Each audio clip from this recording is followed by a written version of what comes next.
Honestly guys, this is the most excited I've been for a Chainsaw Man chapter in quite some time. In a crazy twist, we finally get the return of one of the hybrid devils from part 1 of Chainsaw Man at the very end of this chapter. And along with that, we finally get to learn what the deal is with this weird girl that tried touching Denji's wiener a couple chapters back. Sounds like a pretty exciting chapter already, doesn't it? Well, let's get right into it. The chapter picks up right from the end of the previous chapter, where Denji and this weird girl go to a karaoke bar, and Denji's thinking that he's about to get it on with her because that's what she agreed to, but out of nowhere she starts singing some crazy song on the microphone, and at that moment a bunch of guys with bats bust through the door and Denji has to fight them all off like in some kind of action movie. It was actually a pretty awesome sequence in my opinion, seeing Denji fight all of these guys in this narrow hallway using only a bat. Classic Chainsaw Man action. I was very happy to see that, but we get left on this slight cliffhanger where the weird girl comes out holding one of the bats and comes face to face with Denji, making it seem like they're about to have an all-out fight as well. Well, you could finally stop speculating if this woman is a devil or some kind of secret agent or something, because it seems like they're about to start fighting, but suddenly one of the bat wielder guys from the previous chapter pops out with a gun, and the mysterious girl actually throws the bat at the guy, stopping him in his tracks from seemingly trying to shoot Denji. It ended up being a fake gun, but nonetheless she did just try to save him. So of course this confuses him, and he asks her, "Aren't you my enemy?" And she's like, "What? Why would you think that?" Like she wasn't just singing while he was getting attacked by all these guys. Well, out of nowhere Yoshida pops out and says that her name is Fumiko Mifune. On top of that, she's also apparently part of public safety, specifically in the Extermination Special Division 7. Not only that, but she's 22 years old. She's not actually a high schooler. And I feel like that's likely the case with Yoshida as well. I don't think that he's actually a teenager. Maybe he is, but he might also actually be like in his younger 20s or something. I could definitely see that being the case too. Well, Denji and Yoshida both wonder why she didn't help Denji at all while he was getting attacked. And it turns out that she just didn't want her songs being interrupted, which I think is pretty hilarious. I feel like Fujimoto puts a bit of his own personality and like things that he would say in these situations in each new character that he introduces. That's something I've definitely noticed about Fujimoto. He likes to kind of implant himself in every single character, no matter how different they are. But essentially Yoshida tells him that she's going to be his bodyguard from now on, and since there are people out there that do know that he is the real Chainsaw Man, this is something that's going to happen from time to time. And I think this is really interesting because this is actually acknowledging that there are people out there that know the true identity of Chainsaw Man, and it's still yet to be seen whether it's someone that was close to Denji that leaked this information, or maybe in one of the many attempts that Denji had to reveal his identity, it actually ended up happening, where there were a few people that actually got to see that Denji in fact is the real Chainsaw Man. In my opinion though, this seems to be very likely the work of Fami, still trying to work nefariously behind the scenes, but also that does muddy the waters a bit because I assume that Fami and Yoshida came to some kind of agreement during their little sit down just before all the Falling Devil stuff happened. So there's still a lot of moving parts behind the scenes that is still very much shrouded in mystery. But getting back to this chapter, it seems like Fumiko is like flirting with Denji kind of, but Denji takes this as her doing this because it's part of her job. She's kind of been hired to like Denji, but it actually seems like she's genuinely into him, which of course piques his interest. And she actually starts speaking his language because she says that she knows that he's the one and only Chainsaw Man. And seeing how depressed Denji was earlier in the previous few chapters, pretty much being forced to hide the realization that he is the real Chainsaw Man, I'm very much sure that he enjoyed this little bit from her. Any admiration he can get at this point, I think he's gonna take. Well, Yoshida's like, alright, I'm gonna set her straight. I want to make sure that she does her actual job, so you're not gonna have to fight anymore like you did right now. So we're gonna get back to Denji in a bit, but first we cut to Asa, and it seems like she's laying down pretty tired on her bed, and she's also watching TV with a news broadcast talking about her and Chainsaw Man being the faces of the Chainsaw Man church. It very much seems like she's gained quite a bit of fame since she joined the church, and Yoru points out that all the new fame and attention is actually quenching a thirst of hers, but Asa says that she doesn't really feel the same because she's doing this all for Chainsaw Man, not the attention. She's trying to play it off like she doesn't care about all the attention, it's kind of awkward to her, but Yoru's still fixated on this newfound fame, and even starts thinking about how Chainsaw Man was experiencing this fame just before they did. Well, again, Asa doesn't seem very excited about it at first. She even says that all the attention kind of creeps her out because it feels like some kind of invasion of privacy to her, but then she goes silent for a moment, and as she's watching the broadcast with her picture posted on it, she gets this like weird creepy smile, clearly showing that she actually is enjoying some of this attention. I mean, her and Yoru share a brain, so obviously some of the feelings that Yoru has towards all this attention also reflects on Asa. And I just love how Fujimoto didn't give her like any regular smile, it's this weird creepy smile. To me it's kind of hammering home that yeah, she's enjoying this attention, but she's also still as awkward as she's always been, and I'm really excited to see what it does to her character. But we move on to probably the most important and exciting part of this entire chapter when we cut back to Denji looking at one of the posters of the Chainsaw Man church, with Asa standing alongside Chainsaw Man, and it seems like she's actually on the forefront of the poster, kind of implying that her popularity is growing at a faster pace than Chainsaw Man's is, and she's kind of overshadowing him in a way. And then some random guy standing next to Denji says, "Ticks you off, doesn't it? How they're putting Chainsaw Man side by side with some fresh-faced nobody? Asamitika, Chainsaw Man church poster girl /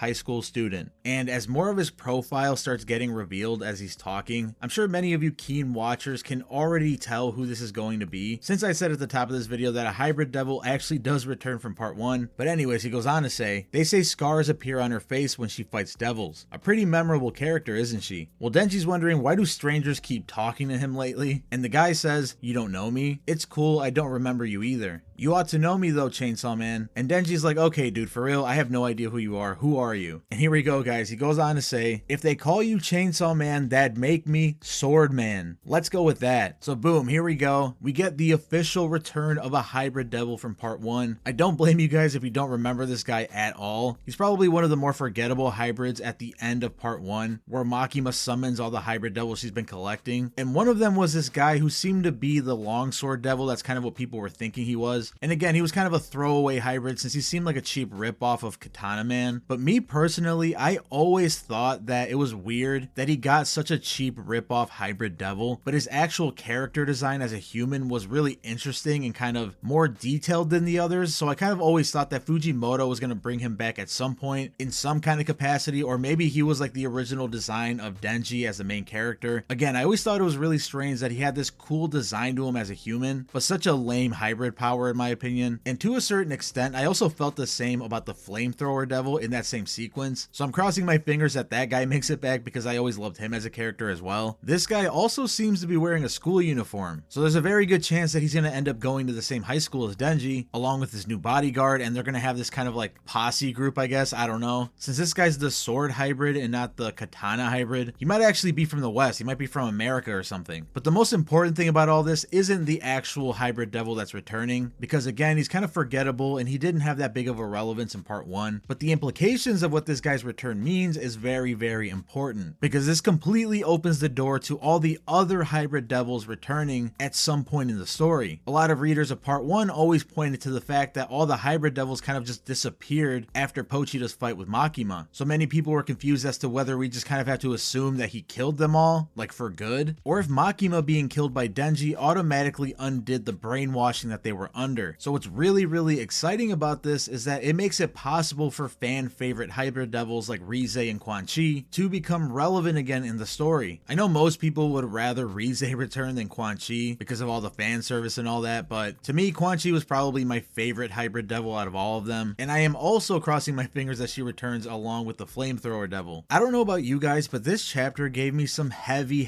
international assassin vibes, and aside from all the crazy things that happened in that arc, I always really liked like the battle royale vibe that the entire arc gave off, where all these moving parts are fighting each other and all these crazy things are happening at once and you never know what's going to happen next. That's when I think Fujimoto and Chainsaw Man is at its best. So I 100% would not be opposed to a part 2 version of the International Assassins arc. But what do you guys think though? Do you want another arc like this happening in part 2? Are you excited for the potential return of the hybrid devils? Let me know all your thoughts in the comments below. I'm very much curious to hear what your thoughts are because this chapter was so awesome. That is it for today's video though. Have an absolutely wonderful day, night, evening, whatever, and I'll see you guys in the next video.